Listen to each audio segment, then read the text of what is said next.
Hello anyone, and welcome back to the Great Ace Attorney, where we are going into the next case. The Adventure of the Runaway Room, which I'm hoping will be a slightly less bleak time than last time. Yeah, that was fun, so here goes nothing.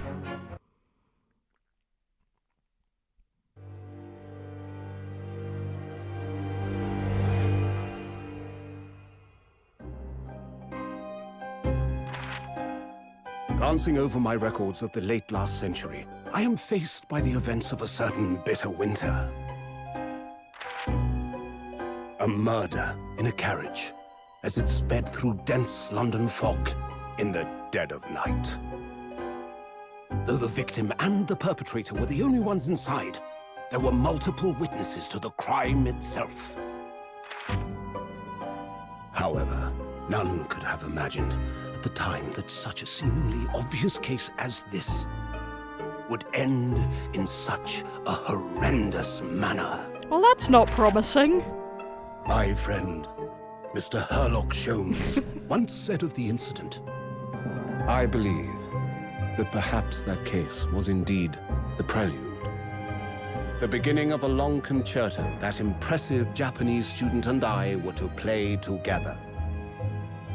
It's wild how little Sholmes in the Ranced magazine sounds like Sholmes in the actual game.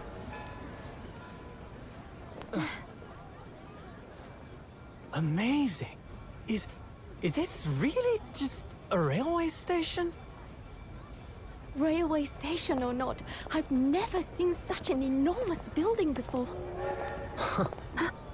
And look at all the steam locomotives. This country is incredible.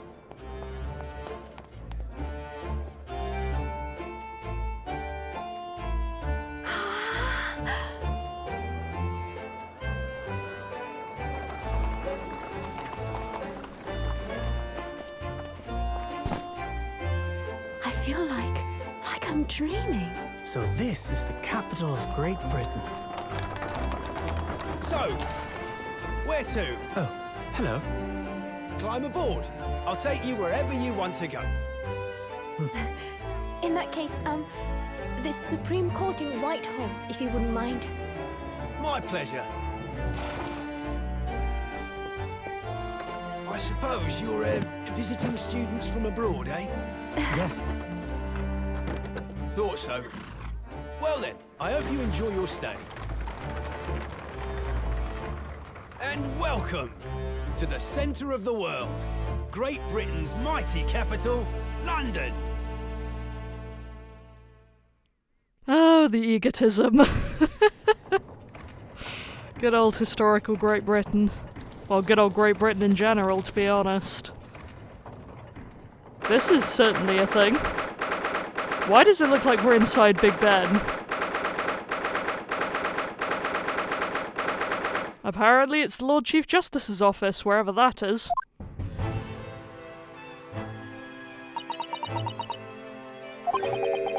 What an incredible place! It's so imposing. It's almost suffocating. This place is breathtaking. It looks like a fortress. I wonder if this is based on a real building or if it's just entirely fictionalized. There are some stone buildings like this in Japan now, of course. But they've only been built in the few short decades since we opened our borders to the outside world. An authentic example like this has quite a different impact, wouldn't you agree? A far cry from the wood and paper most of our buildings are constructed from. It's certainly unfamiliar. And this is unfamiliar to me, frankly. But I think there's more to the differences than just construction materials. What is this place again? This is the Lord Chief Justice's office, Naruhodo-san, in the Supreme Court of Great Britain. The Lord Chief Justice. We had instructions to report here at this time, if circumstances were different. We were supposed to let the Lord Chief Justice know that we had arrived from Japan. But Kazuma can't. No. So instead, we are here in a different capacity. As envoys to report the news of Kazuma-sama's death. Yes. And having delivered his or her message, an envoy's duty is done. So we'd have to return to Japan.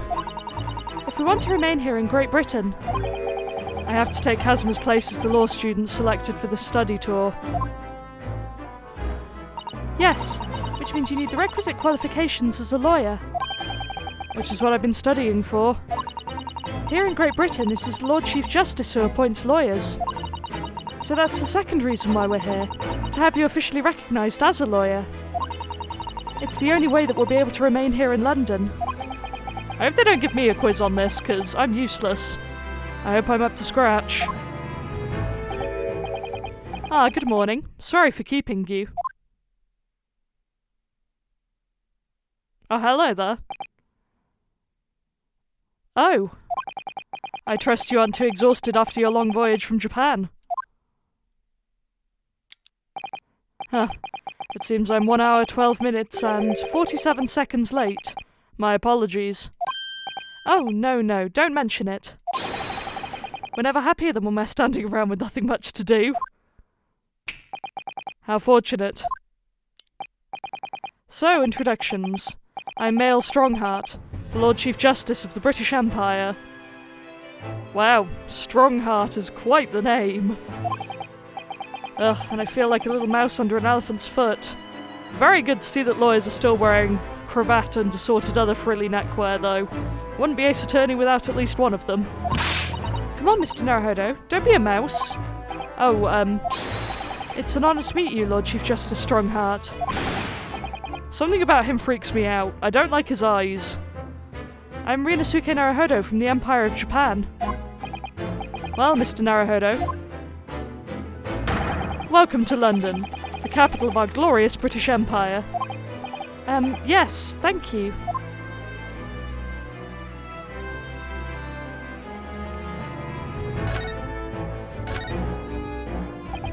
So, what are your impressions of our capital so far? How do you like London?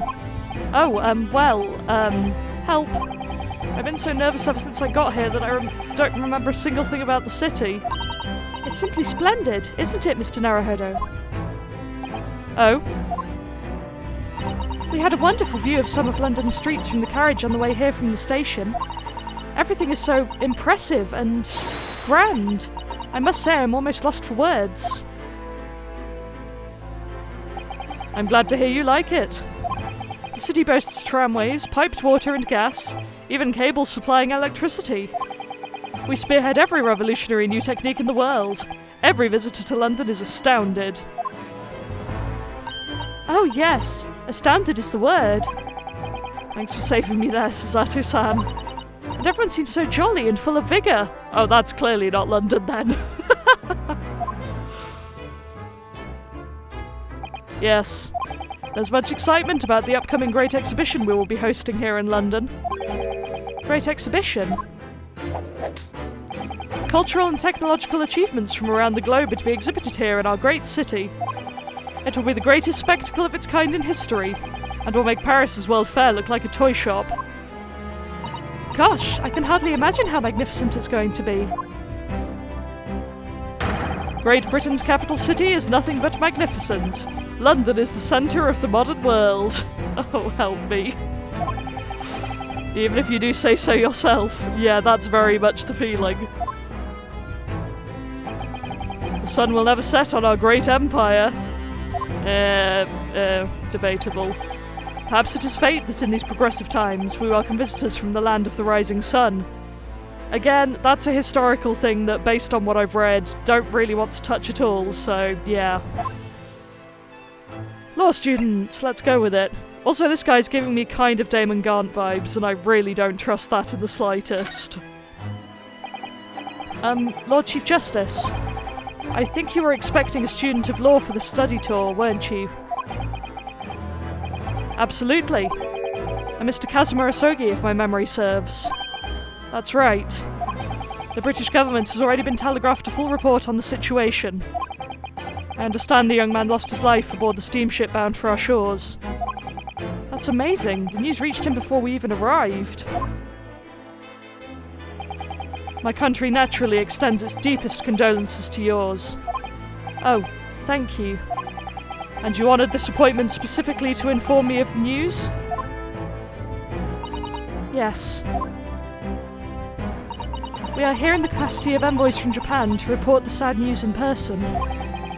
They tell me you Japanese are a people of protocol and courtesy, and I see that it's true. And it is with some regrets that I must inform you that the death of the young lawyer means the study tour arrangement can no longer proceed. If you would just hear us out, Lord Strongheart. What do you have to say, madam? It's about the study tour. Mr. Naruhodo here would like to make a proposal. Would he now? Well, Mr. Naruhodo? This is it then, the moment of truth.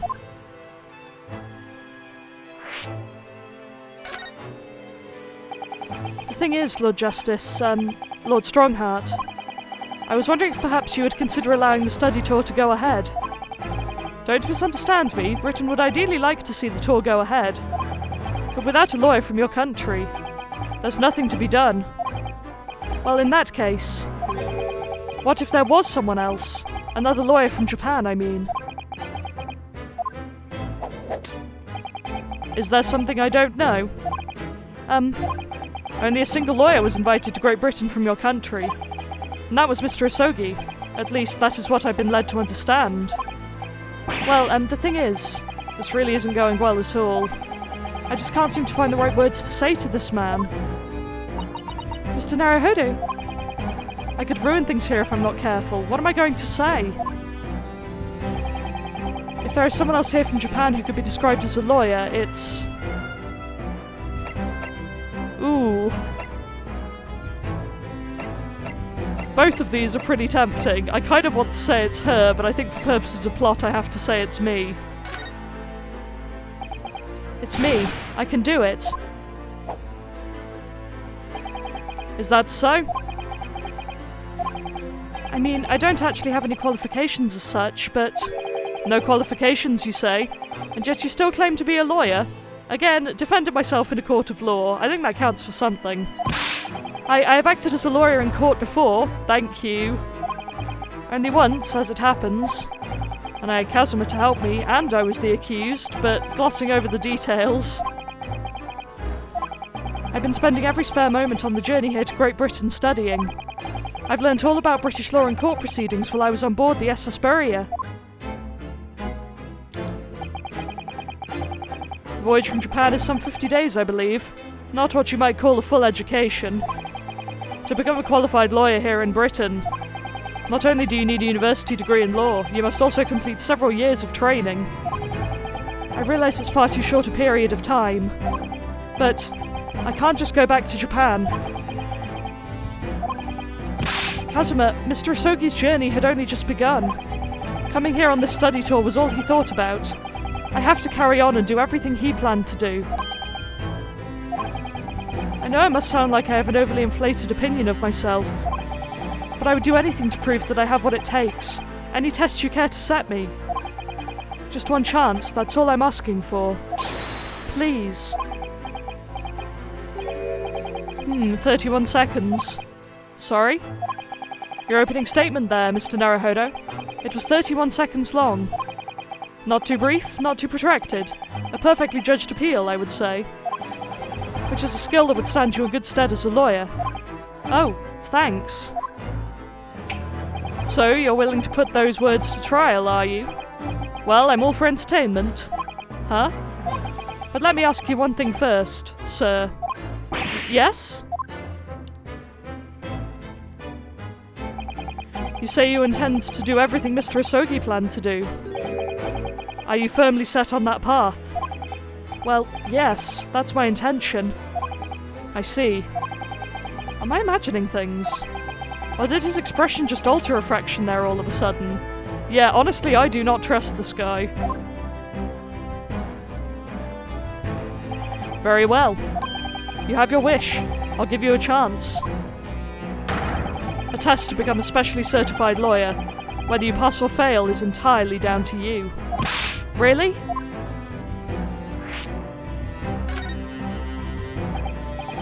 So, what form will the test take, exactly? Tell me, Mr. Naruhodo, what do you consider the role of a lawyer to be? While defending people, of course. Well said. So, let's have you defend someone. Huh? Your timing is perfect, in fact. There's an apt trial about to begin later today. No advocate has been appointed for the defence as yet, so this will be welcome news.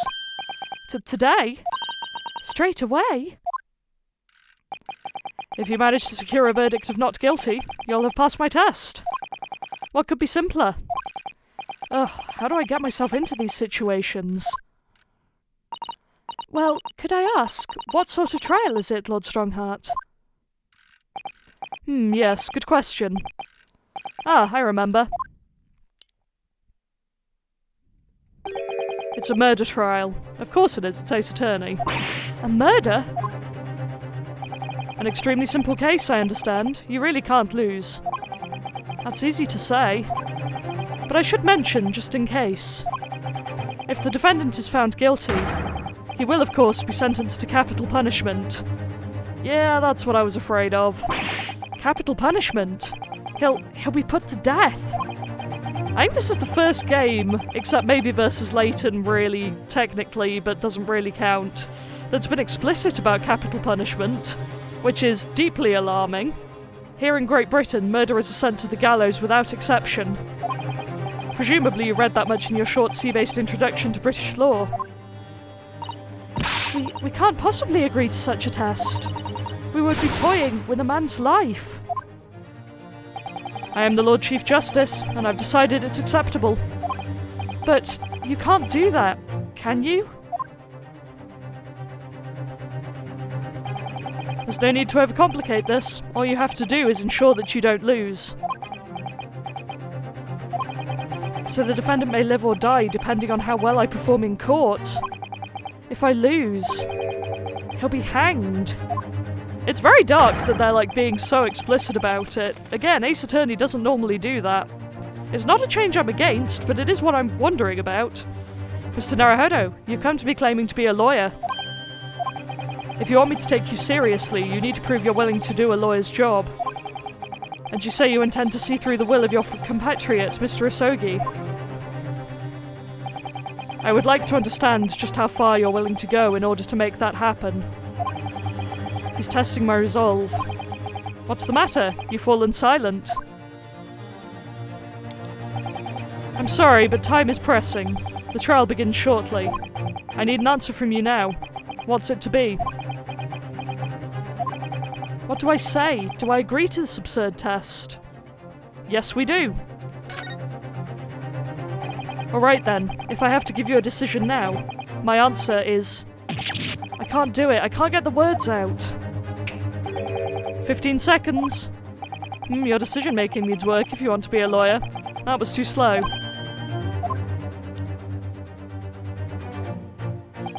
So, it's as I suspected, is it? Sorry? You have noble intentions, but lack the resolve to see them through. The test is cancelled. Thank you for stopping by. Go and acquire your ticket for passage back to the east tomorrow. This conversation is over. Yes, Lord Strongheart. Thank you for offering me a chance. Mr. Naruhodo. I'm sorry, Miss Sato, but what could I do? It's all right. I understand. You do? It's not an easy decision to choose whether to defend a man in these circumstances. But resolve has absolutely nothing to do with it. What are you trying to say, madam?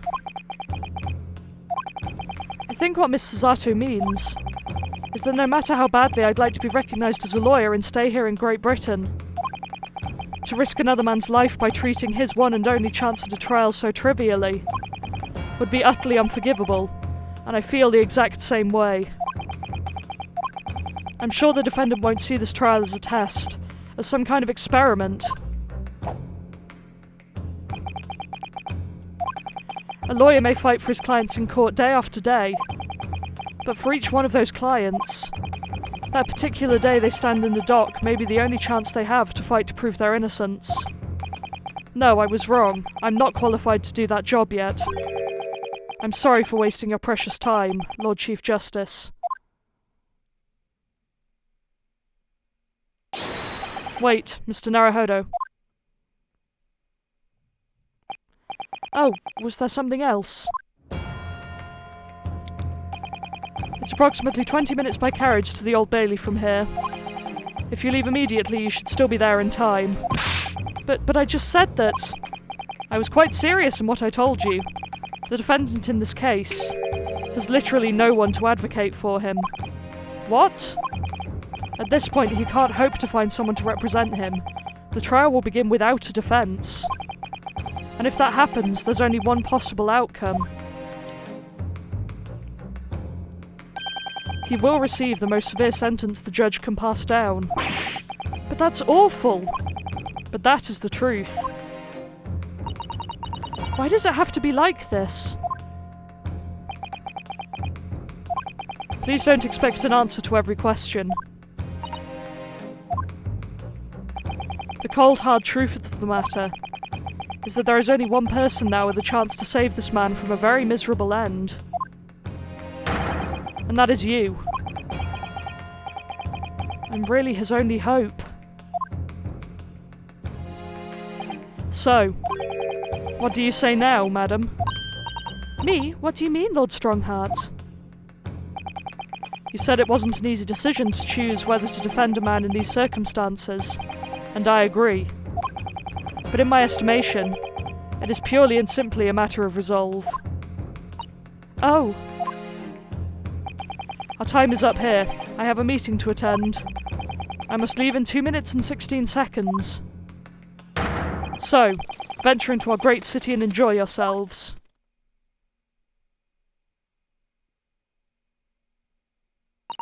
He's gone.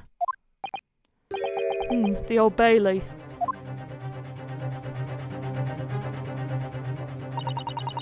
If we're going to do this, Mr. Naruhodo, we must leave at once.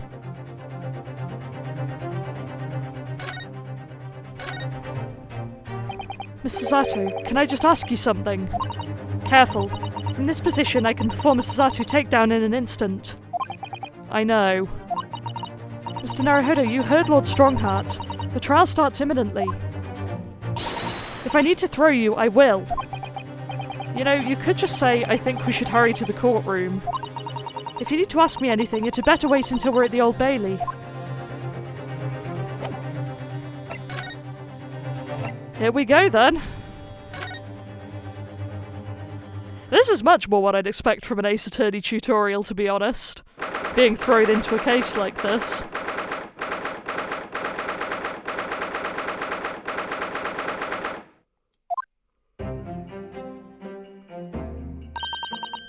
Oh, thank goodness, we're in time. There's still 15 minutes until the trial begins. I never knew a horse-corn carriage could go so fast. I thought my teeth were going to rattle loose. Did you hear what I said to the driver when we climbed aboard? Get us to our destination in 5 minutes, driver, and there's a guinea in it for you. It's one of my favourite lines from the Sherlock Holmes stories, and it worked quite perfectly. I'm not sure why you're so pleased. I thought we were going to die and we had to pay gold for the privilege. Well, at least we arrived here before the trial started. Yes, I suppose there's that. Anyway, I don't understand it. The court clerk said the defendant should be here, but there's no sign of him at all.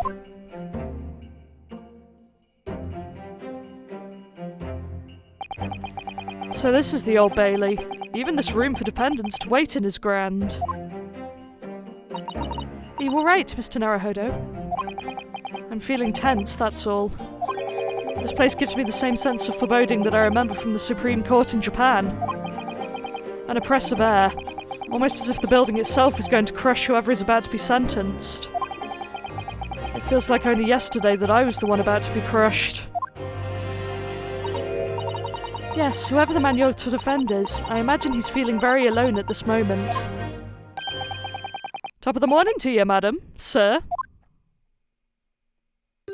Oh, hello. What are yous doing following me here? Things are fair desperate, are they? Sorry? Would you look at those expressionless faces? From the east, are yous? Good grief. We're from Japan, yes. Ah, Japan is it? Right, say no more. So, how much do you need? No, we're just here because... No need to explain, fella. I've been there myself, so I have. No place to go, nothing to eat, barely a penny to your name. And all while in a strange, faraway land. Well, actually, we haven't found a place to stay yet, no. 'Tis grand, 'tis grand. Let me start by giving you 1,000 guineas. Say nothing now. 1,000 guineas? Please, Mr. Sato, you don't have to shout. But 1,000 guineas is enough to build an entire mansion in the most prestigious area of Tokyo. What? 'Tis nothing to me at all. I like to ensure I have sufficient funds to weather a rainy day, you see. I have enough wealth to buy the City of London 2 or 3 times over. Could that much rain even fall in one day? Well, even so, we couldn't possibly accept such a large sum of money. Ah! That hit me in the eye. Don't get me wrong, fella. I'm not giving it you with no strings attached. I'll be wanting you to do something for me. Oh? To be honest, 'tis a little embarrassing. The trial that's about to begin, you see, is for my good self here. I'll be in the dock. So now, what I want you to do is come along with me and stand there beside me.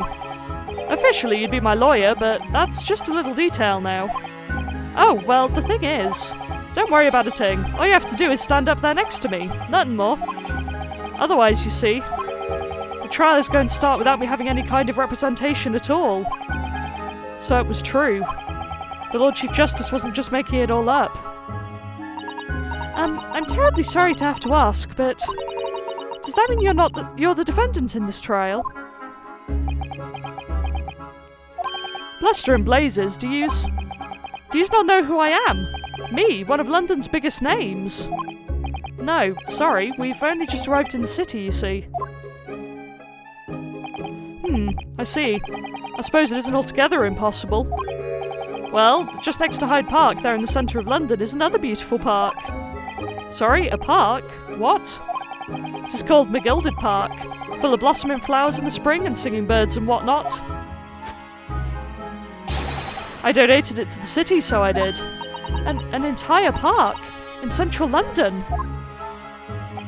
A city of smiles, that's my vision for London. There's nothing Magnus McGilded wouldn't do for the city and its queer old people. That's amazing. I mean, really extraordinary. He's definitely evil somehow.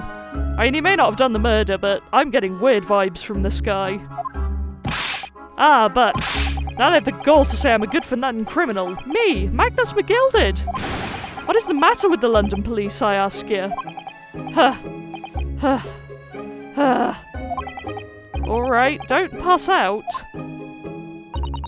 Mr. Naruhodo. Perhaps now would be a good time to introduce ourselves while the gentleman catches his breath. Good idea.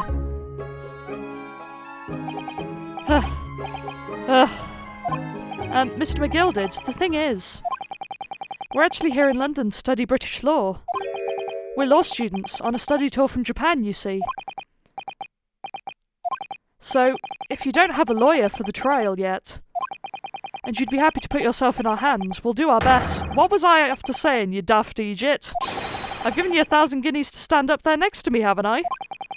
Well, yes, but I wasn't really offering to just stand up there next to you. Oh, I think I see what's going on here. Sorry? I know what you're thinking. This chancer of a fella claims to have more money than the Queen. But if that's true, why the blazes can't he hire the finest lawyer in all of England? Yeah, I am pretty curious about this. Because he did it. That's the only explanation. Well. Not at all, I guess? I feel like we probably shouldn't agree with that. Not at all, although it is a little strange, to be honest. Why you don't have a lawyer, I mean. That would be the fault of the Reaper. Sorry?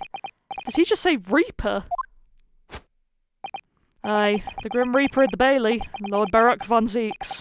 He's the prosecutor. The prosecutor is the Grim Reaper.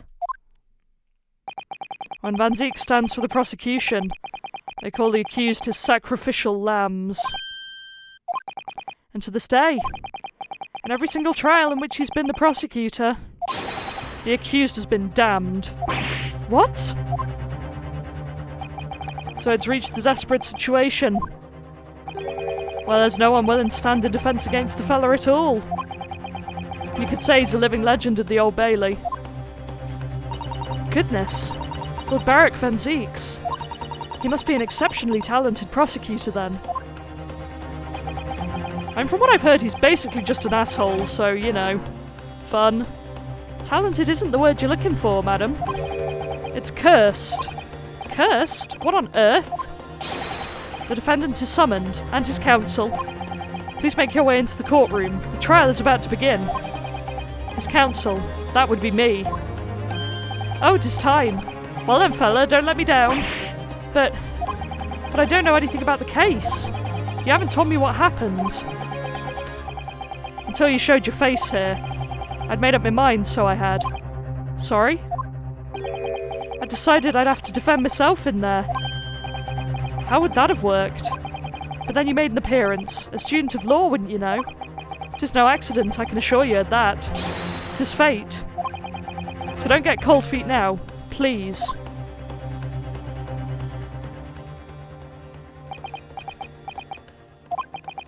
I literally know nothing about the case, or about this man who stands accused. In fact, the only thing I do know is that I can't just turn my back on him.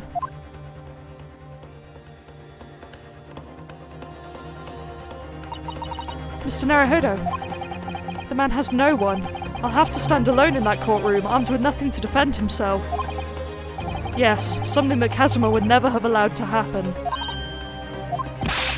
Counsel for the defense, what are you doing? If you're late for the start of the trial, you will lose your right to stand. I'll be right there. Well, this should be fun. It's happening then. My first trial in a British court. I hope you're watching over me, Kazuma. Because I have no idea how I'm going to manage this. Big yikes. Here we go.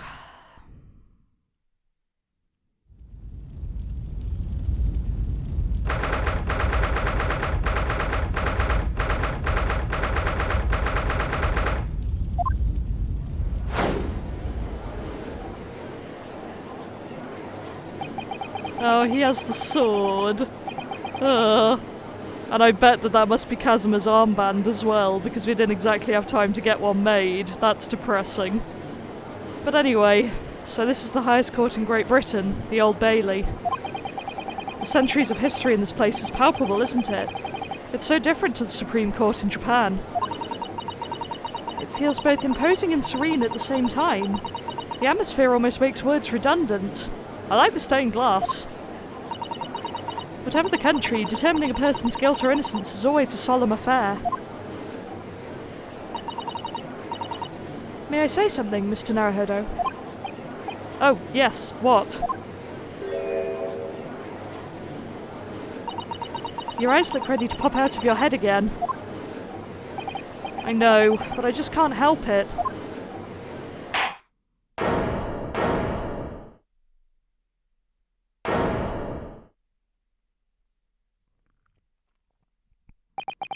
In the name of Her Majesty the Queen, I hereby declare this court to be in session. We are here today to determine the guilt or innocence of Mr. Magnus McGilded. I now call upon the counsels for the prosecution and defence to declare their willingness to proceed. The prosecution is fully prepared. That must be the Reaper of the Bailey. He really does look fully prepared to dispatch his next poor victim to the underworld. He's really going all out on the vampire thing, isn't he? Counsel for the defence, you appear to be Eastern. Do you speak English? Huh? Oh, yes, of course, sorry. But he asked if the defence was ready. And I couldn't be further from ready if I tried. Those eyes please me, Nipponese. They shroud your fear, your doubt, your trepidation. They run wild, clinging to some phantom notion of courage. The quintessential look of a sacrificial lamb. Ugh, a cold shiver just ran down my spine all the way to the tips of my toes. Now, Mr. McGilded. Yes, my lord? You stand accused of murder, a capital offence. You could be sent to the gallows if found guilty. Are you quite sure you wish to entrust your defence to this foreigner? As I've always said, my lord, 'tis granting to give opportunities to the young. Even if the fella is a student from some little island off in the Far East. Is it not the British way to ignore the dangers to yourself and give those less fortunate a fair chance? God, I wish that were true. Oh, that hurts me. Anyway, I'd like to think that acts of chivalry do the great British Empire proud. I'd like to think that, yes. This is Mr. McGilded, what a fine gentleman London has in it. Did you hear he donated £5,000 to the government the other day? Mother, please may we go and play in McGilded Park. It seems as though everyone in the public gallery is firmly behind Mr. McGilded. That's definitely welcome news, and he certainly has a way with words. I'm surprised he couldn't convince anyone to defend him. Eloquently put, Mr. McGilded, and most laudable sentiments. Now, ladies and gentlemen of the jury, I'm sure I need hardly remind you that you 6 members of the public have been selected for your impartiality. Are you ready to proceed? Yes, my lord. If the task is to send rushes to the gallows where they belong, I'm more than ready. At the manor, his lordship always says we should dispose of rubbish promptly. Naturally, I agree. Huh, any criminals here will soon be wishing they never set eyes on me.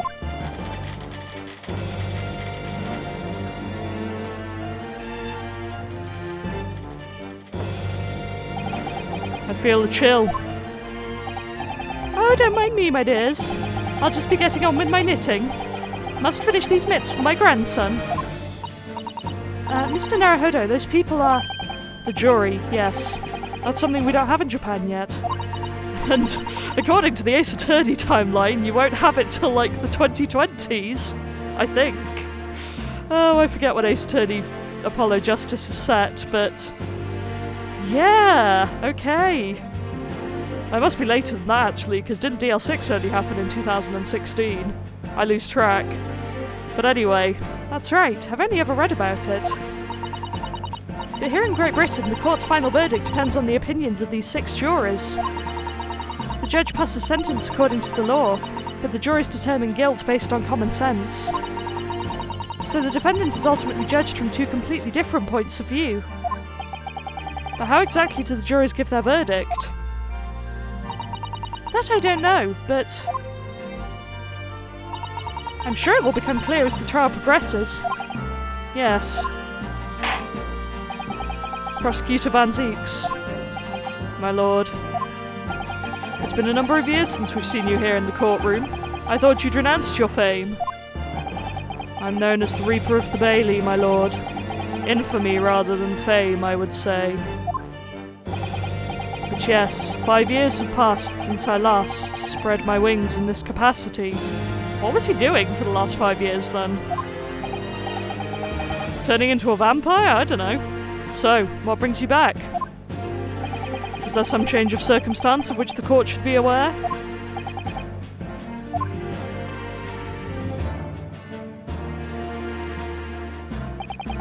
I leave that to your imagination, my lord.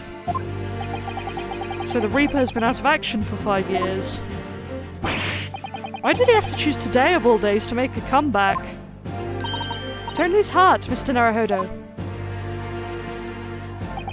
As you wish, sir. The court nevertheless welcomes your return.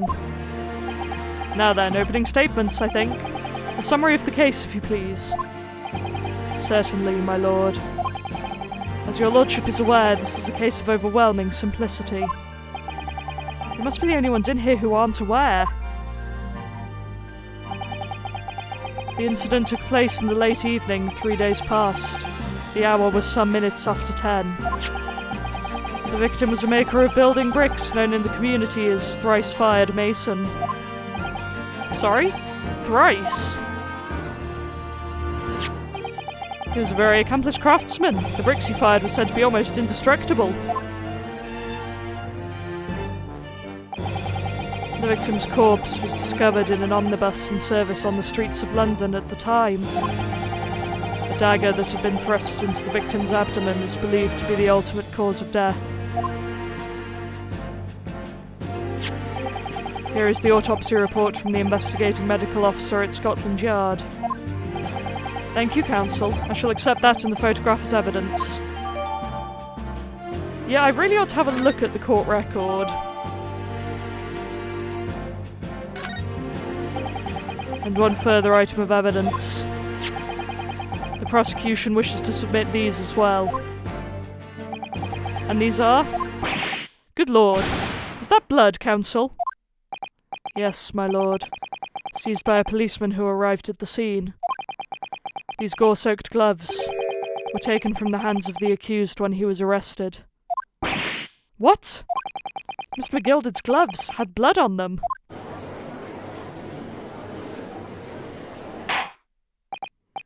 Yes, I will accept these as evidence as well. Great. How did I get into this? It's a good question. Oh yeah, an armband I inherited from Casimir. That's really depressing.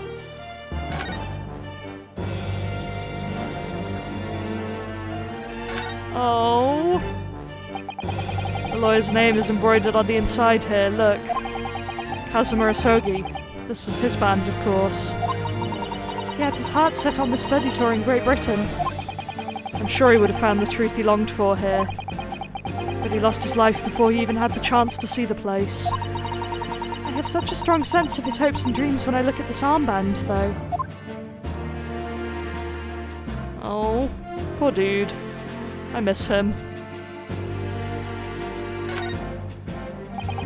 These are the scales of justice. They're a symbol of the defense, aren't they? Yes, that's right. The scales are a symbol of fairness, to show that all are treated equally in the eyes of the law. And there are warnings to those who enter the courtroom without an impartial mind. But if they're the mark of the defense, it would be more auspicious if they were weighing more heavily on the not guilty side, I think. Very impartial, I'm sure. Okay, thrice-fired mason, brickmaker, stabbed in the abdomen, internal hemorrhaging, great. Great! Oh, he's missing a button. I assume that's going to become relevant at some point.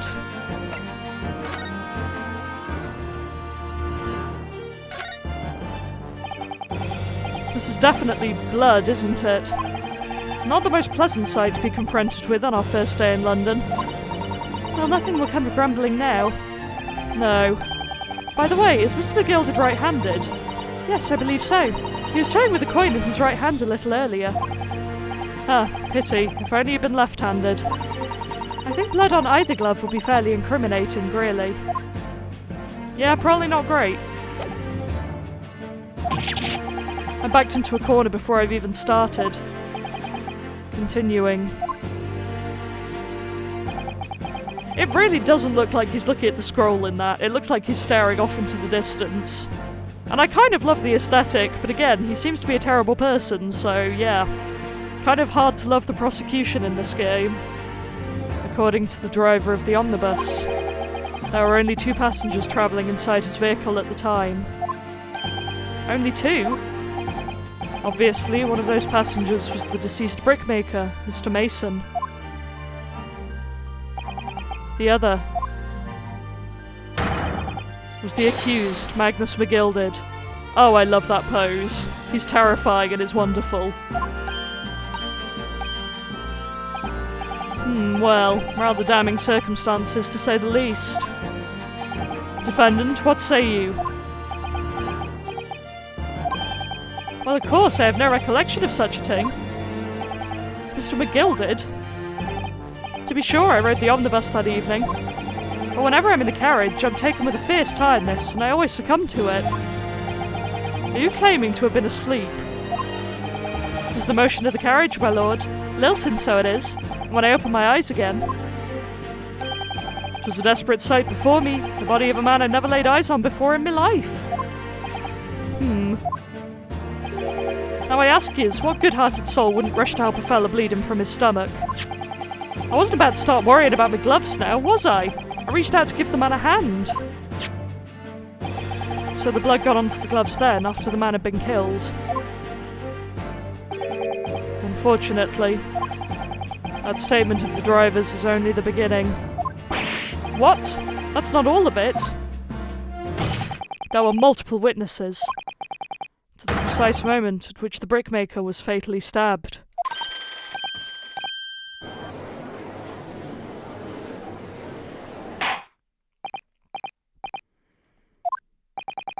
When the killing took place, only the victim and the accused were inside the carriage. And there were witnesses to the crime. This is not just a case of compelling evidence. It's the nail in the coffin for the accused.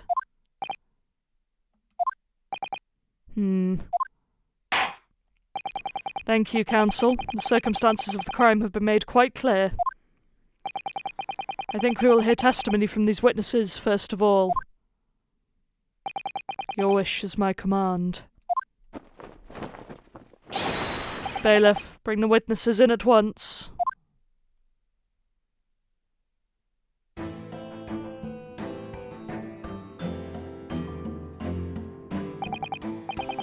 Witnesses, your names and occupations.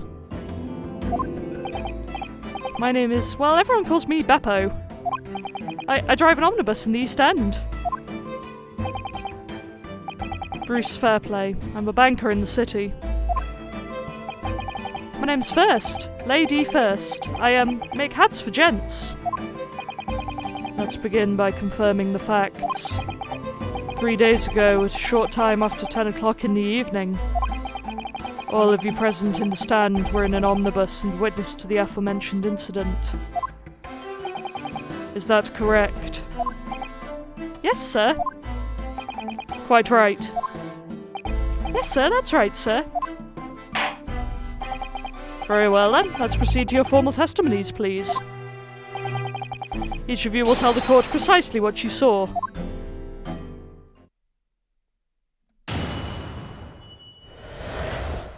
Oh, back into the courtroom, okay. It was the last bus of the evening, so I had a few customers. I remember it well. The victim and the man accused of killing him were sat next to each other inside the bus. Then out of the blue, the accused just reached over and plunged a knife right into his guts. That's right, he stabbed him. I screamed, I did. Couldn't help it. As soon as I heard the scream, I stopped my bus, and then I saw it too.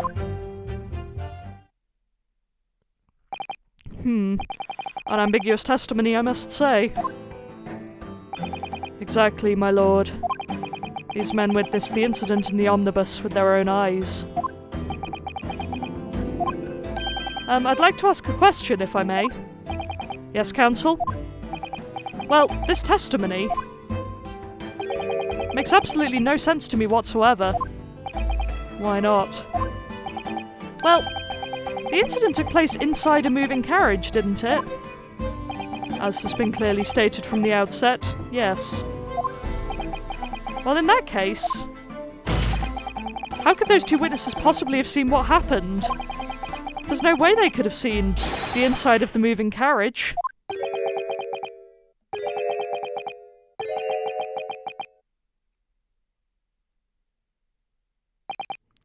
How quaint. I'd read that civilization in the Eastern Island nations was a good century behind our own. Yeah, this is why we don't like this prosecutor. Normally we're rooting for the prosecutor, frankly, but this guy, nah. But you're here in London yourself. Are you really so ignorant about our omnibuses? Huh? Tell me, my Nipponese friend, have you ever travelled in an omnibus? Well, no. We only arrived in London this morning. No matter. I've arranged for us all to see for ourselves. The actual scene of the crime, that is. Are we gonna bring it into the courtroom? What do you mean? The actual scene? How? carriage is designed to be moved, after all. Presumably you understand that much. Yes. The omnibus in which this bloody crime took place is here today, in this very building. Here? What? The entire carriage? Bailiff. Bring forth the stricken omnibus. Okay, yeah, we're just bringing it into the court. Great. So that's an omnibus. The omnibus. I can't believe they could bring something so enormous in here. Great Britain's courtrooms are amazing. As you can see, the omnibus is pulled by 2 horses and can carry up to 8 passengers.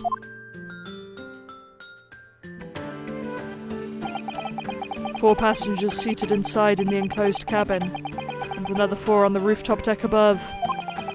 Every Londoner knows that the best views of the city's architecture and sights to be had from the top of an omnibus. And I should point out to our foreign guests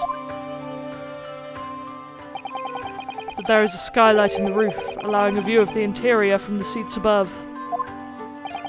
Ah, a skylight. Oh! The penny drops at last, I see. These 2 gentlemen were occupying the rooftop seats on this omnibus when the murder took place. That is how they came to witness the grim incident. Through the skylight. That makes perfect sense. Well, counsel, this is a first. In all my years behind the bench, I've never experienced the crime scene itself being brought into the courtroom. There are a number of important clues remaining inside the carriage, my lord. I would like to submit the omnibus itself as evidence. That is the prosecution's wish.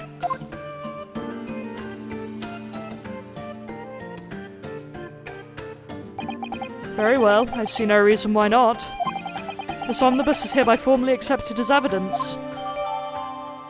Okay. I can't believe it. The entire crime scene entered as evidence. Yes, Great Britain is simply extraordinary.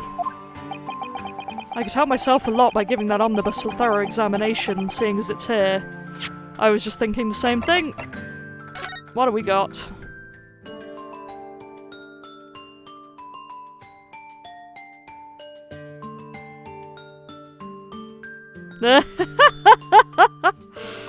Excuse me, game. Excuse me? Who put this here and thought that they could get away with that? That's not subtle in any way, shape or form. Okay. Anyway. Now we know.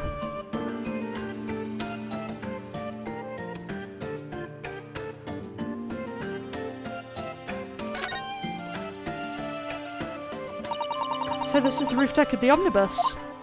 Oh, you must have a wonderful view of London streets from up here.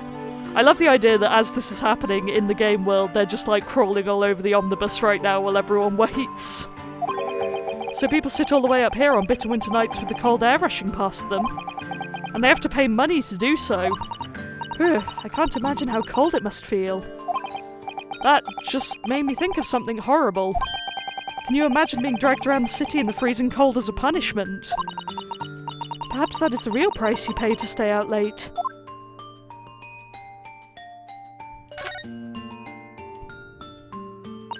So this is the roof deck of the... That's the same thing, okay. I was wondering if we were going to find something that meant they were sitting in the front seat and therefore couldn't actually see inside, but... guess not. Okay, so we have to open it from this side.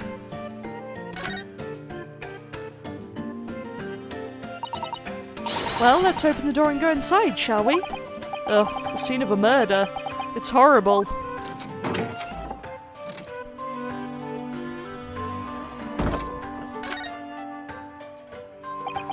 That's blood that soaked into the seat. The victim's obviously. Yes, and that seat would be clearly visible from the roof deck. Would you really stab somebody in full view of the other passengers like that, I wonder? Well, it was after dark. And there was a lamp on in here, so perhaps the culprit couldn't see anything outside through the skylight. Whichever way you look at it, it doesn't seem like it was a planned attack.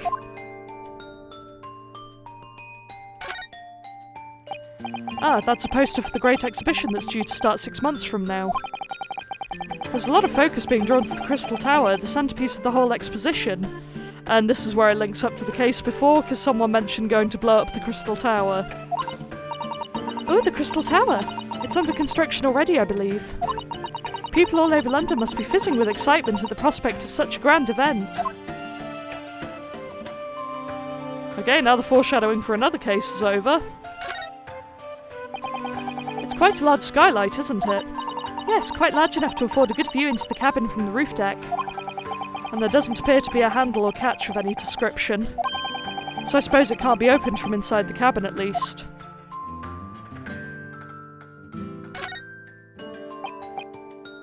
See, that one does in fact look like a poster for the Great Exhibition. The other one did not. The seat looks reasonably soft, but it's actually rather hard when you sit on it. There's a handle on the seat, so that means that there's presumably storage in the seats. How much do we want to bet someone was hiding under the seat? And only just wide enough for the two gentlemen to sit side by side, really. Of course, an English gentlewoman would be dressed in such finery. It would be quite impossible for her to climb up to the roof deck, so she would have to be seated in here. A woman in a kimono would have the same problem. Women's clothes are very impractical, aren't they? Oh, don't even get me started, my dude.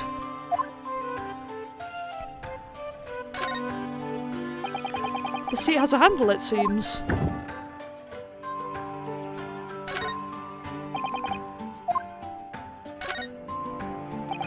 This looks like all sorts of equipment that might be needed to keep the omnibus running. Feeding tubes, tools to repair wheels, blankets, horseshoeing tools.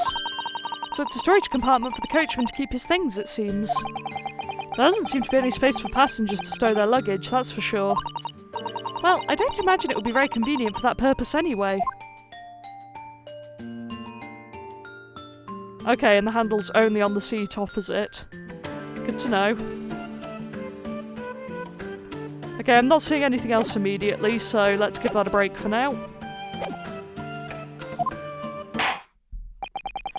Let us continue with proceedings then. Your cross-examination, counsel.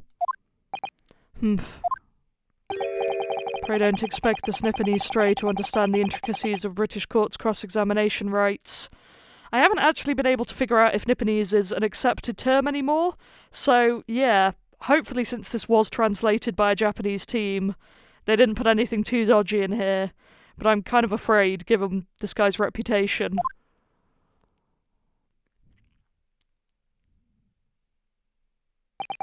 Alright, my first cross-examination in a British court. Focus, Rinosuke. Focus. Ooh, I like that. It's pretty. Last bus of the evening. Hold it! Oh, we're doing hold it now instead of yes. Nice. Yes, I think it was sometime after 10, wasn't it? Oh yes, sir. That's right, sir. Yes, ever so cold it was, sir. Freezing, in fact. Excuse me! I didn't actually mean to do that, but okay. If I may, Mr. Fairplay? What are you fossicking for now? My last statement appears to have given you pause for thought. Not really. By the way, you always seem to be looking to the side, one way or another. Do you have some affliction? Not really. He's not really willing to say anything, it seems. It's none of your business anyhow. The victim and the man accused of killing him were sat next to each other inside the bus. Hold it! And you saw them through the skylight in the roof of the carriage. That's right. When you sit up on the top deck, the window's right there at your feet.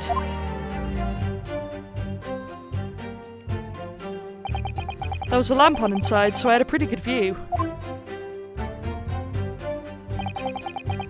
The two of them were wearing hats, and I couldn't exactly make out their faces.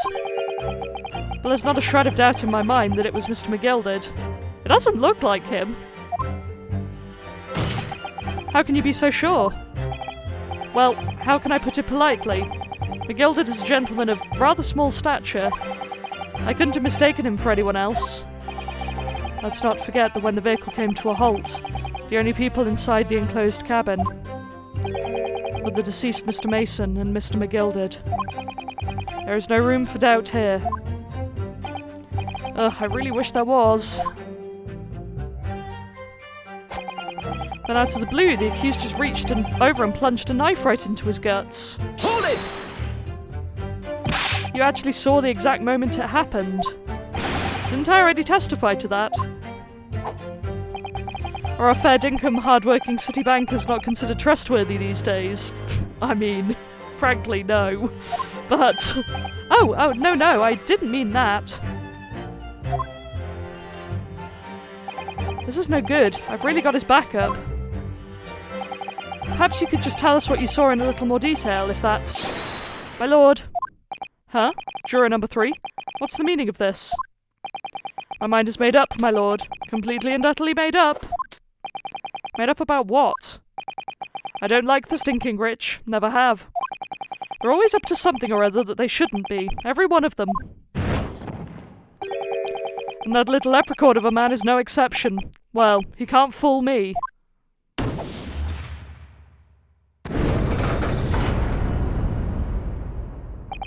There's no point wasting time listening to any more of this. That's my opinion on the matter anyway.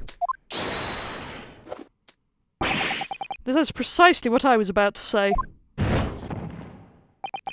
As the foreman of the jury, it's my duty to set a good example to my fellow jurors.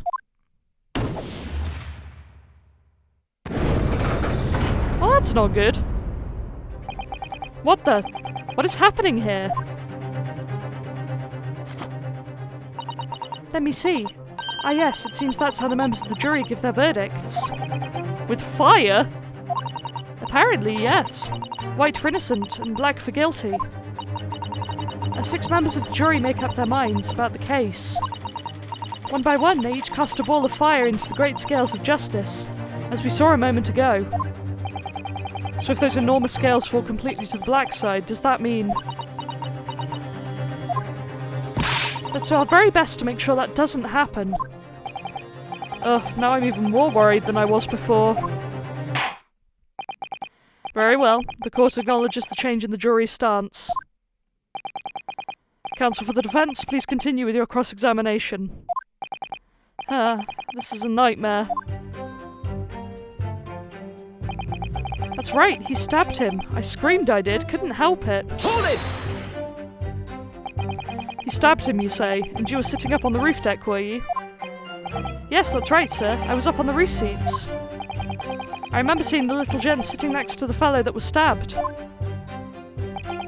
I've been thinking about a new hat design, you see, so I was just gazing absent-mindedly around. But then I happened to look down through the skylight. It was sticking right out from his belly, that huge great knife. A grim sight indeed. That didn't help me at all. The jury looked like they're even more convinced my client did it than they were before. That appears to have made everyone even more dubious that Mr. McGilded is telling the truth. If only we had some evidence to counter their suspicions.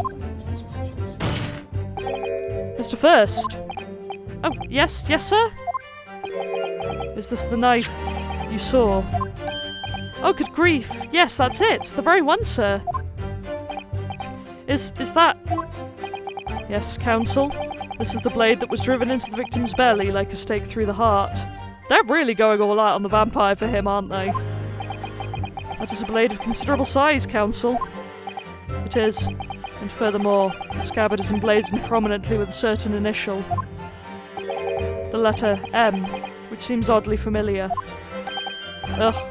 Please, no. M for Magnus, perhaps. Or McGilded, possibly. Take your pick. It seems this particular big name in London made a magnificent mistake. Objection! But there are M's everywhere.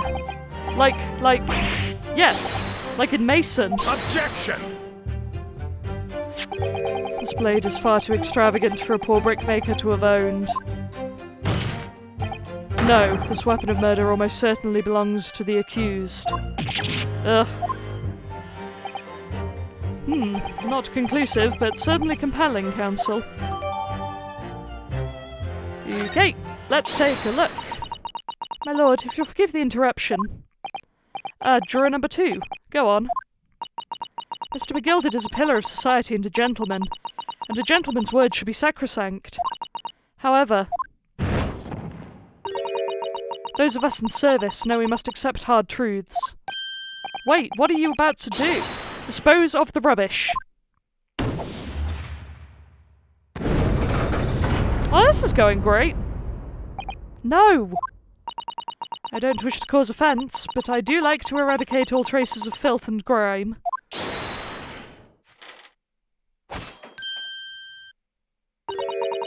I have painstakingly typed every word uttered here today, and cross-referenced all the facts. As such, I am now in a position to draw the only logical conclusion.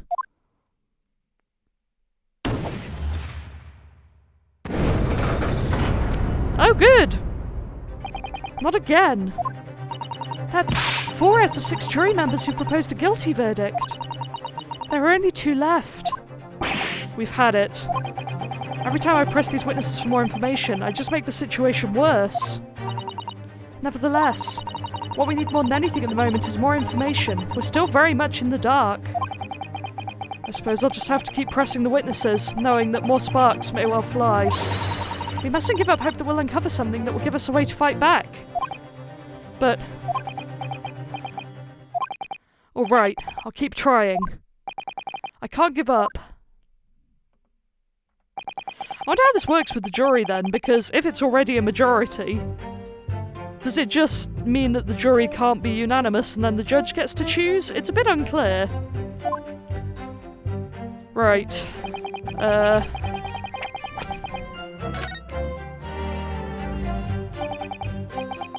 Alright, so when it happened, the only 2 people in the enclosed cabin area were the victim and the defendant. And so help me, 3 whole people witnessed the man I'm trying to defend do the deed. I don't like to be pessimistic, but we do seem to be in a rather difficult situation here. What am I supposed to think here? Is Mr. McGilded really innocent? Or could it be? But before we jump to conclusions, our first task should be to gather information. We need to understand the case much better than we do at the moment. Yes, you're absolutely right. Let's listen to those witness statements again, a little more carefully this time. Before we do that, I would like a look at the murder weapon, please. There's also no blood on the handle, which is interesting. Because given the bloody glove, one would think there would be.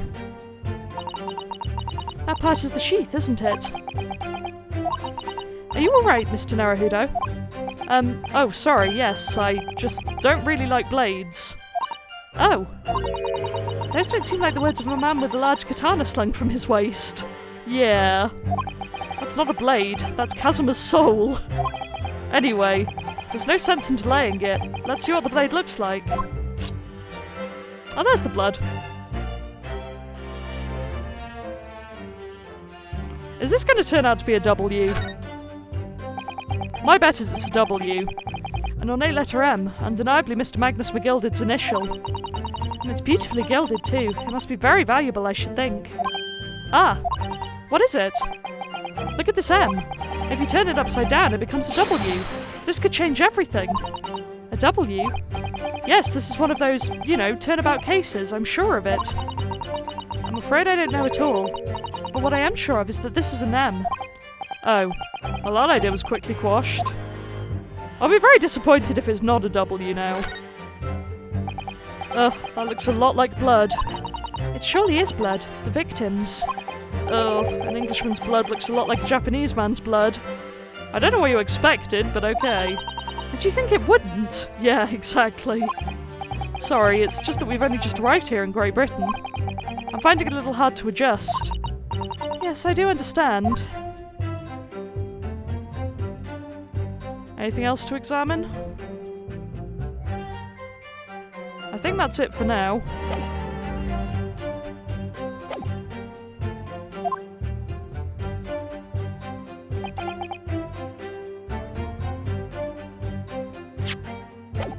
Hold it!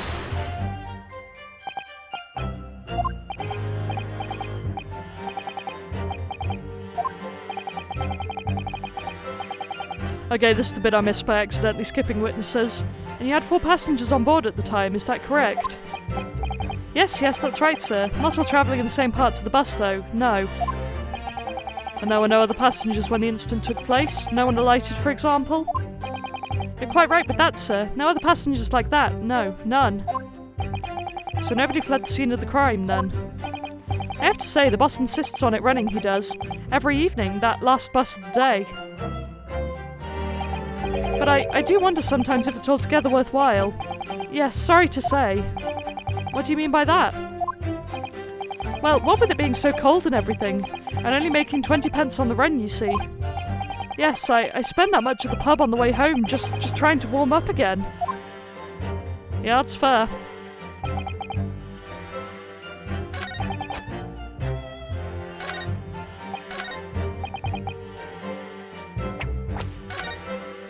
I don't really know what to do here. Alright, so when it happens, and so help me, etc.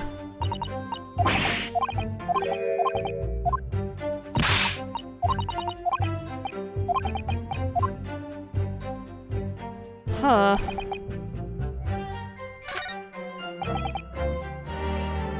Hold it!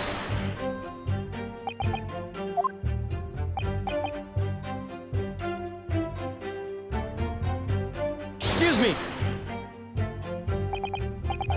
Well, Mr. Bappo? Oh, me, sir? Do you have something to add in relation to that last statement? Well, sir, there is just one thing, sir. I was wondering what's going to become of my omnibus, sir, after the trial. What do you mean? I can't help wondering, will no one want to ride in a cursed carriage someone was killed in? Or will everyone want to ride in it? Yes, the cursed carriage could be an attraction, maybe. It could be a sink or swim moment for me. Oh yes, I think it will be. Well, if you could just focus on the testimony for the time being, please. Okay, so that's not helping me at all unless they obviously do something.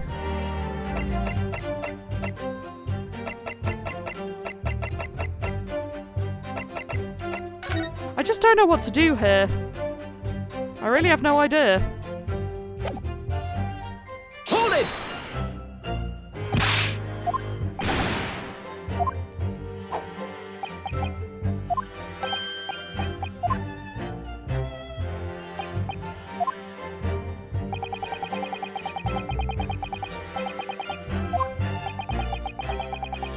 Okay, here we go.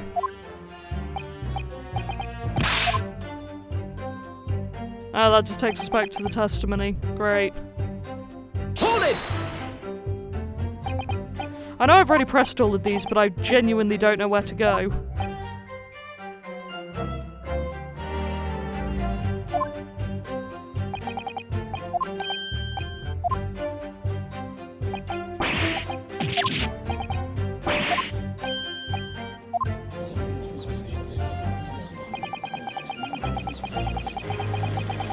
Members of the jury are as shocked as they were the first time. If this wasn't a court of law, I would have felt compelled to use a society takedown for that lapse in judgment. No, I'll be more careful.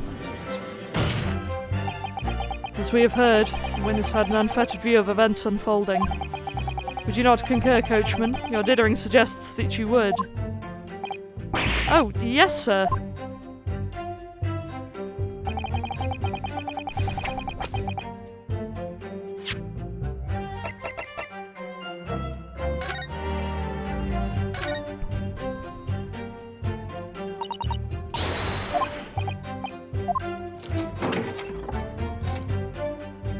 Okay, and the murder side was definitely the side visible from the roof. Just wanted to double check that. Hold it! What exactly did you see? That would be the passenger, sir. Yes, collapsed on the floor he was. No, he wasn't. And by the passenger, obviously you're referring to the victim, Mr. Mason, the brickmaker. And then the other passenger that had the knife in his hand, like this. By the other passenger, obviously you're referring to the accused, Mr. Magnus McGilded. And then he plunged it down like this, so stabbing the other passenger in the belly. What? My lord, I wish to speak. Yes, juror number 5? Do I take it that you too? As the master of the London Guild of Coachmen, the idea of a murder being committed in one of the city's carriages is utterly abhorrent to me. It wouldn't be right to make a decision before hearing all the facts, though, I said to myself. But I've heard enough now. The horse has bolted, as they say. No, please, just keep an open mind. Gee up now, Silver Blaze, the finish is in sight. Oh boy, so it's just the lady left. Beppo is a long-standing member of the guild, and I trust what the man says. Weren't you meant to be impartial? Oh, thank you, sir. You're too kind, sir. Ugh, this is too unkind, sir. Which now means that 5 jurors agree to condemn this man.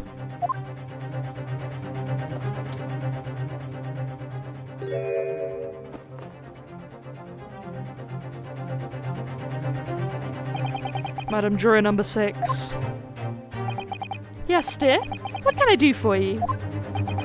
You have heard the testimonies of the witnesses in the stand. Oh yes, I certainly have. Still got my hearing, you know. Then, pray tell, why are you yet to pronounce your leaning? Well, dear, the thing is, I'm a creature of habit, me. I always go to the park at around this time of day, and sit on a nice bench and get on with my knitting. There's a lovely little park just near where I live. McGilded Park, it's called.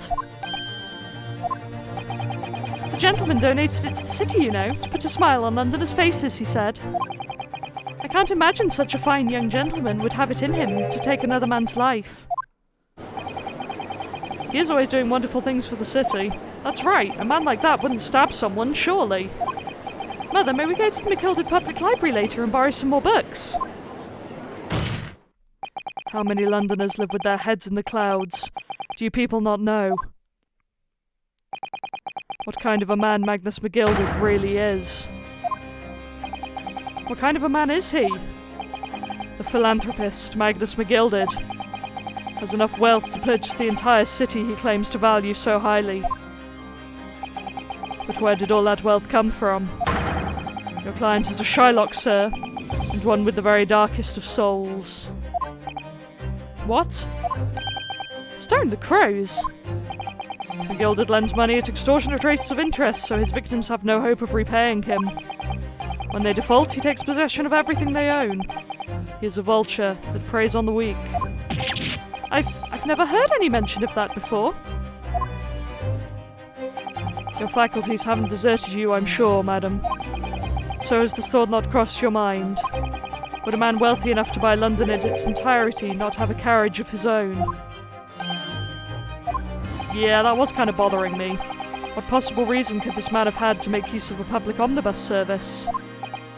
You're not saying that the victim, a poor brickmaker, had next to nothing to his name save considerable financial liability. It will come as no surprise that his creditor was the accused, Magnus McGilded. But let it also be known that the very day Mr. Mason was killed was the final repayment date for his debts. That's such a haunted expression they've given him. It's kind of terrifying. Good gracious. The brickmaker was destitute. He had lost his house. He had not a shilling with which to repay his debts. And in the end, this pitiful soul had the very last thing he owned taken from him. His life. By the merciless philanthropist pretender, Magnus McGilded. I don't believe it. Hold it! If I might add something briefly, Mr. Zato. You claimed that the victim had been lent money by Mr. McGilded. But where is the evidence to support your claim?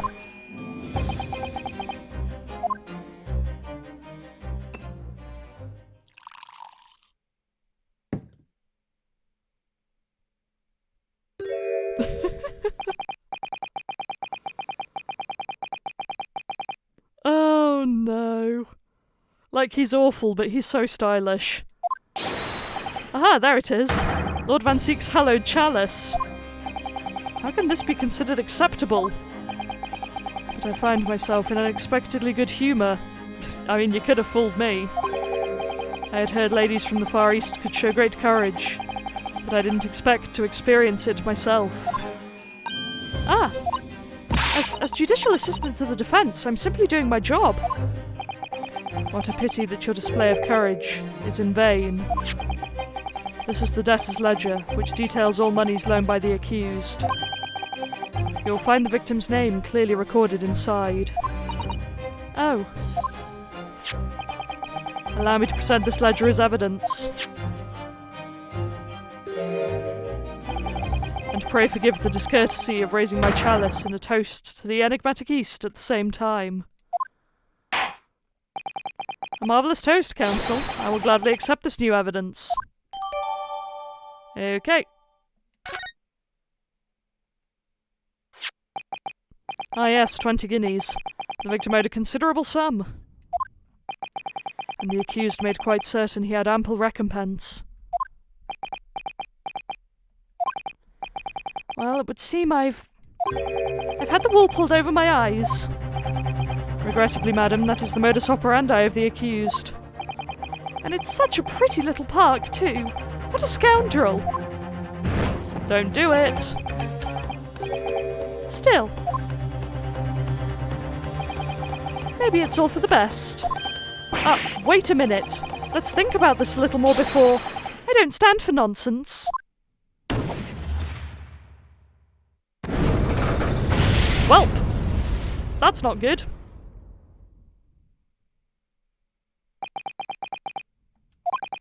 That was it. The last juror's decision.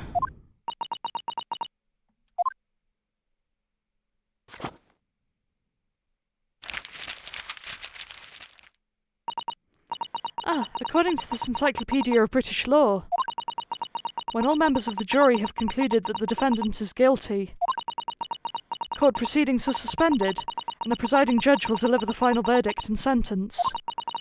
That's what it says here. The final verdict. It's over then. Oh! There's a footnote, though. A footnote? However, the defence... All 6 members of the jury are now in agreement in this case. Well, I feel like they gave us that evidence because we'll need it, so let's have a look. This portfolio must contain all sorts of secrets of London's gentry. Oh dear, do you really think we ought to look inside? Well, it's not as though we know any of London's gentry personally, is it? Apart from our great detective friend, perhaps. Actually, I wonder. I assure you we will not find Mr. Sholmes's name inside. Well, let's see what we find.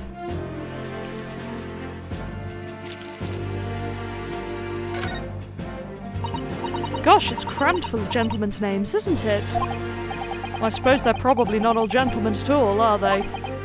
After all, not everyone in this country is well off. Ah, goodness! What is it? Look at this! Do you see the name here? Bruce Fairplay. Should that mean something to me? It does sound strangely familiar, actually. That would be a witness. Bruce Fairplay, the witness testifying at this very moment. Oh yes, of course, the banker. Why is his name in here?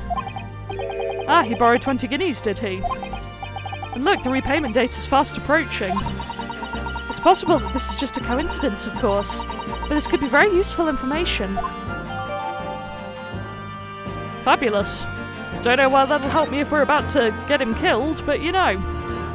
At least an attempt has been made. Okay, this is all just the same. Good to know. All 6 members of the jury are now in agreement in this case.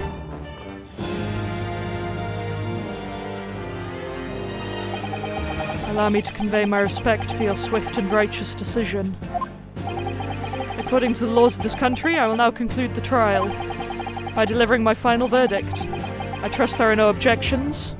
Time to object. Mrs. Attu, just tell me one thing.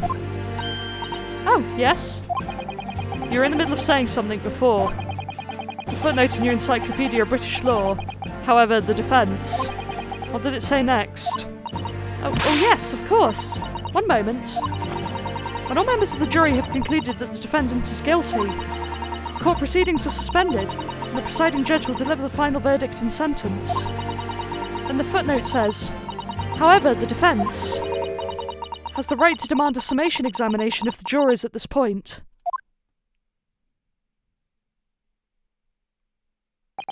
A summation examination? Objection! A summation examination? From which century has that tome you have there been resurrected? Ah. Judging from the binding, I would say that book is at least 50 years old. Any modern text on British laws wouldn't even give such an antiquated procedure a mention. It's a relic, long forgotten and certainly no longer practiced. But is it illegal, though? So you're out of luck. Oh. What even is it, Miss Sasato? The so-called summation examination? Oh, one moment and I'll read about it. You would demand the right to a procedure before you even understand what it entails. Huh. Typical. Ugh, he sucks. Right, Mr. Naruhodo, I think I understand. It seems that under this procedure, we would be able to appeal to the members of the jury. To do what, exactly? Appeal to them to change their leaning and reverse their decisions. And it says here that, if successful, the proceedings of the trial must be resumed. Make them reverse their decisions. Yes, in times gone by, barristers would use a summation examination to attempt to influence the jury's decision. But that procedure became something of a formality with no practical benefit, really, so it rather fell out of use. Again, is it illegal? I wonder why. Because it was devoid of purpose. Changing just one member of the jury's mind would be hard enough, let alone several. No self-respecting defence barrister would even assert his right to try in this day and age. Well, clearly we don't respect ourselves, so let's go for it. Still, I don't see any mention of the procedure actually being formally revoked. What are you suggesting? I'm suggesting that although it may be antiquated and largely forgotten, it isn't yet extinct. What do you think, Mr. Naruhodo?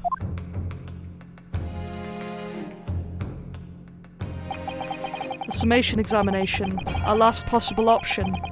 Do we assert our right to carry it out or admit defeat? I mean, let's face it, lawyers got a lawyer. Let's assert our right. The defence wishes to assert its right to a summation examination, my lord. Objection! London is the capital city of the most powerful nation on earth. We have a duty to the world to exemplify the very highest standards of judicial procedure. Summation examinations are an embarrassment that should remain buried. Objection! But if it's our right, it's our right. I believe it could prove vital in this trial. The defence's petition is perfectly valid. The court will proceed with the summation examination. This is madness. Foreman, are you and the remainder of the jury ready? Eh? Well, I'm not, there was no mention of this in the letter I received, you see, so... All members of the jury will be asked to explain on what grounds they have reached their decision. On what grounds? You must all justify your decisions and explain why you believe the defendant to be guilty. Well, my lord, you're rather putting us on the spot. This is most irregular. No mention was made of this before. I don't really hold with all this justifying lark. Seriously, how were these people allowed to be jurors? That seems to have thrown the jurors off. It seems none of them have experienced this before. Alright then, the summation examination. I mean, jury duty is still very much a thing in England. I've been called for jury duty. I wasn't actually able to serve because of ill health, but it's wild that this is still a thing. And it's not necessarily a terrible thing, there are pros and cons, but it's a lot. A defence procedure no practicing lawyer has attempted for years, is it? Well, just maybe. It might be the opportunity we've been looking for, to turn this trial around.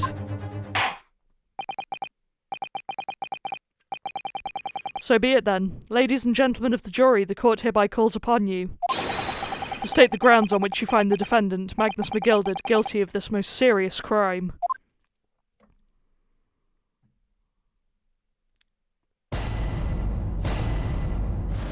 Well, this should be fun.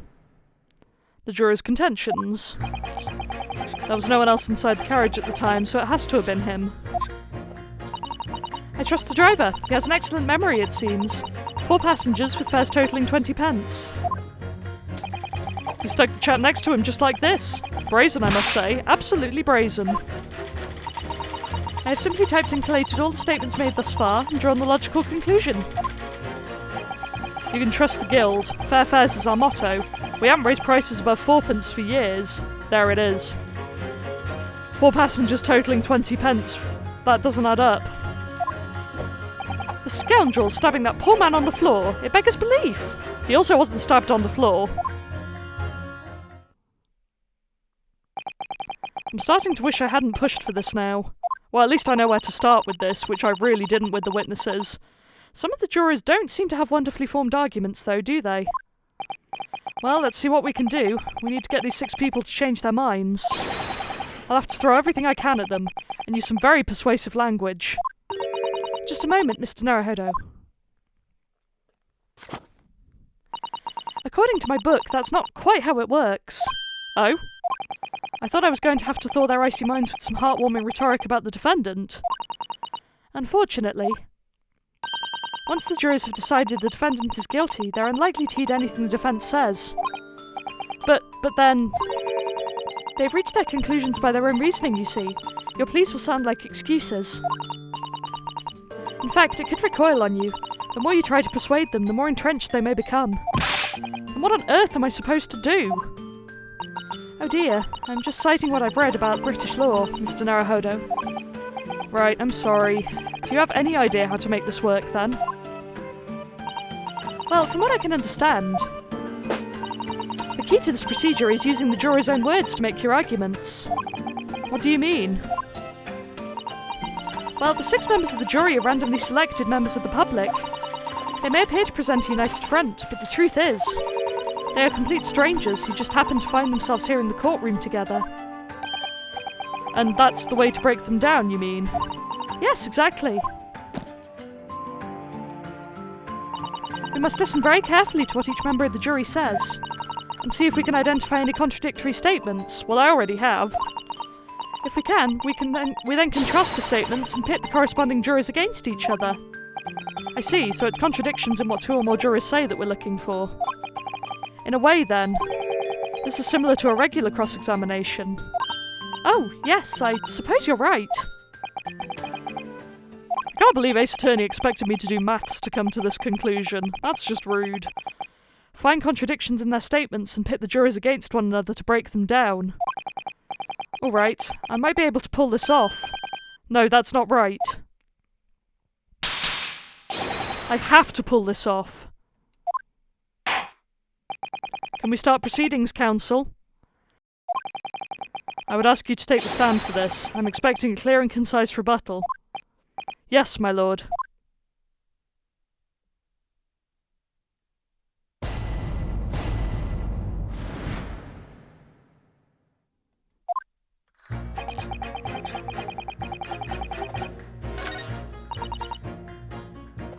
Okay, so 4 passengers with fares totalling 20 pence.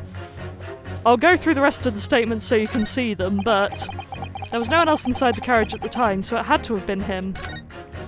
I trust the driver. He has an excellent memory, it seems. 4 passengers with fares totalling 20 pence. He stuck the chap next to him just like this. Brazen, I must say. Absolutely brazen. I have simply typed and collated all the statements made thus far and drawn the logical conclusion. You can trust the guild. Fair fares is our motto. We haven't raised prices above 4p for years. The scoundrel stabbing that poor man on the floor. It beggars belief.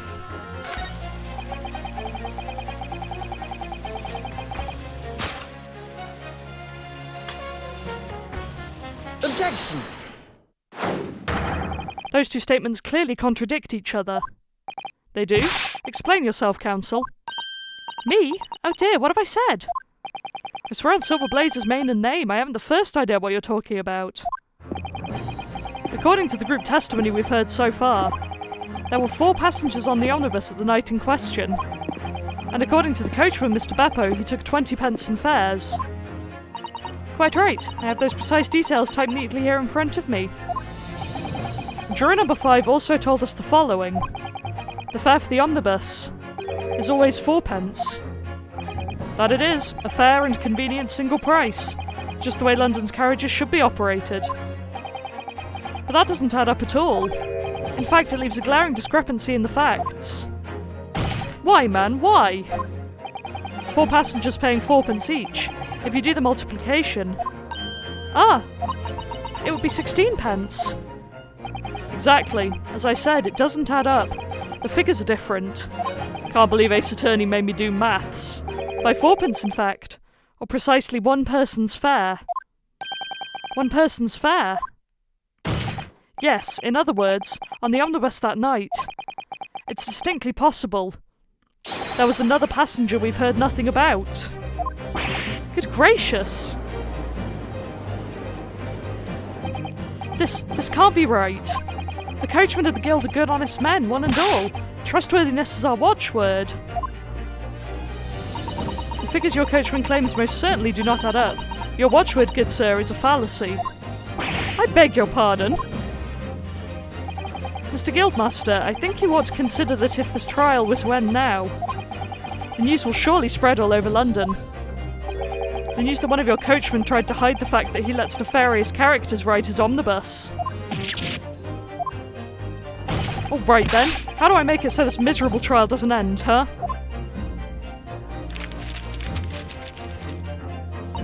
Well, according to my book here, you simply launch a ball of fire onto the innocent side of the set of scales. Now hold your horses there, coachman. We're all in agreement. Why do you have to go and... Wait till I get my hands on you, Beppo. Hey! Nice! Oh, this is all very irritating. Begging your pardon, sir. I'm going to do the same.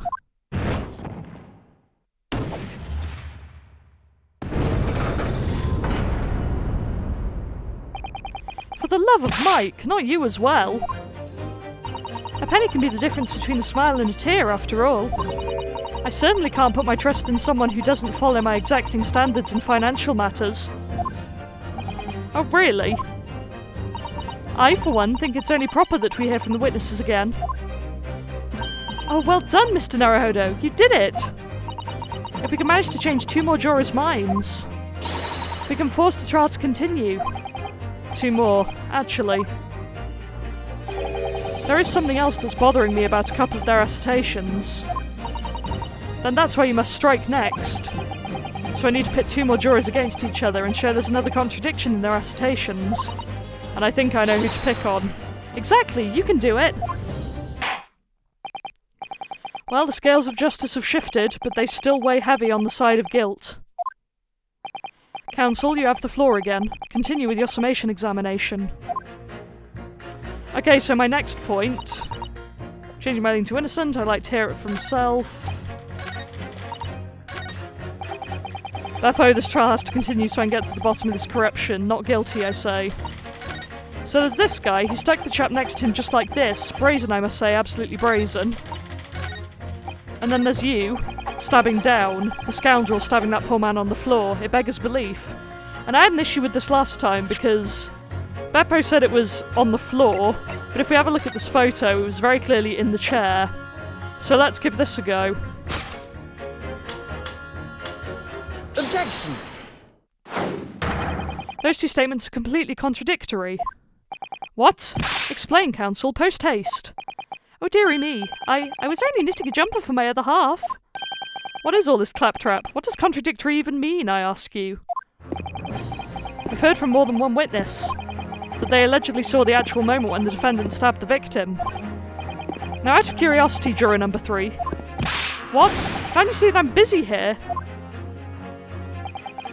How would you say the defendant stabbed the victim? What sort of motion was it? Ha! Want to test me, do you? was like this. Stuck the fellow next to him without even getting up, just like the prim banker said. Yes, that was Mr. Fairplay's testimony. Quite true.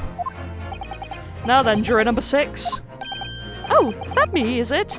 What can I do you for, young man? How would you say the defendant stabbed the victim, madam? Oh, well, dear, as far as I understand it. It was like this. He stabbed the poor man after he'd collapsed on the floor. The coachman said so. Now don't move. Take a look at these 2 jurors. He stuck the fellow next to him without even getting up. And he stabbed the poor man after he collapsed on the floor. Well, I never. They're stabbing in totally different directions. What? Bless my stitches, what a muddle! What this tells us is that there's a strong possibility one of the witnesses isn't telling the truth. Oh! But why? Why the dickens would they lie?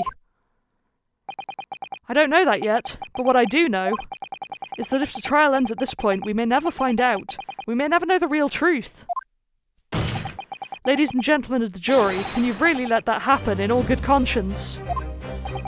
Lies, you say? Oh, dearie me! I can't abide people telling lies. Okay, one more.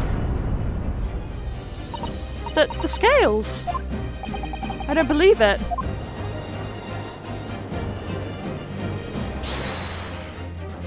Wait! Now hear this, my fellow jurors. I warn you, you cannot listen to this man. Look at him in his black suit. He's clearly some devious Eastern sorcerer using magic on us all. Oh dear. If I could use magic, do you really think I'd be putting myself through all this? Answer me this, Dark Jinx. Huh? Me? What exactly is the problem? What of it if 2 witnesses have slightly different recollections of events? What of it? Let's say the Shylock did stab the victim as he was sat next to him on the omnibus, and this young dandy saw him do it. And now let's say the victim collapsed on the floor, and then the Shylock stabbed him again, and this old lady saw him do it. Well, what's to say it didn't happen like that, huh? Who are you calling a dandy, sir? Why, I should take this knife to you. Who are you calling old? Why, I should take this needle to you. Ugh, they're ready to kill each other now. Which was sort of what we were going for? But could the foreman of the jury be right? Did the 2 witnesses see 2 different moments of the same crime? He was only stabbed once, wasn't he? Yeah, single stab wound. It's out of the question.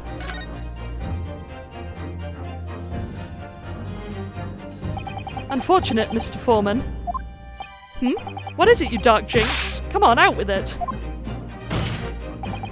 What you're suggesting is impossible. It's out of the question. What? What are you talking about, man? How can you possibly say that? You do realise that I'm only doing my job. As foreman of the jury, I have a responsibility to steer everyone in the right direction. So where's your evidence, man? That's what we want to see. I say the 2 witnesses saw 2 different moments of the same crime. If you say that's out of the question, show me some proof. Gladly. Looks like the only way I'm going to convince him is to present him with something he can't dismiss. Some irrefutable hard evidence. As you wish. What? I'll give you the proof. It's out of the question that the 2 witnesses saw 2 different moments of the same crime, as proven by... Take that! This is the victim's autopsy report. According to what's written here, Mr. Mason was stabbed in the abdomen. Only once. Eh? Only once? It's quite simple. The victim was stabbed precisely 1 time. Which means these witnesses can't possibly have seen it happen 2 different times. Alright, I concede defeat.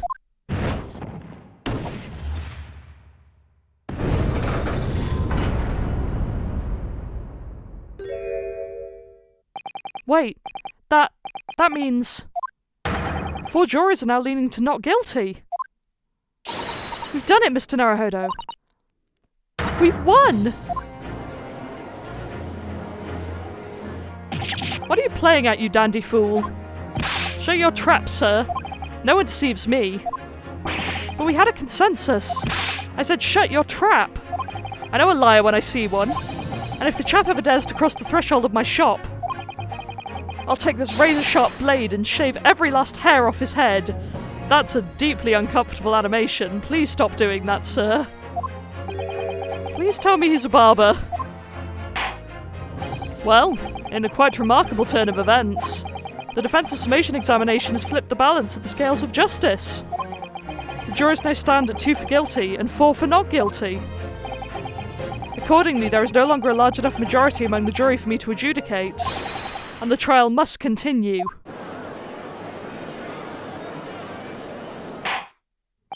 I hereby ask the defence, prosecution and witnesses to return to their places, and I call upon all of you to continue to pursue the truth.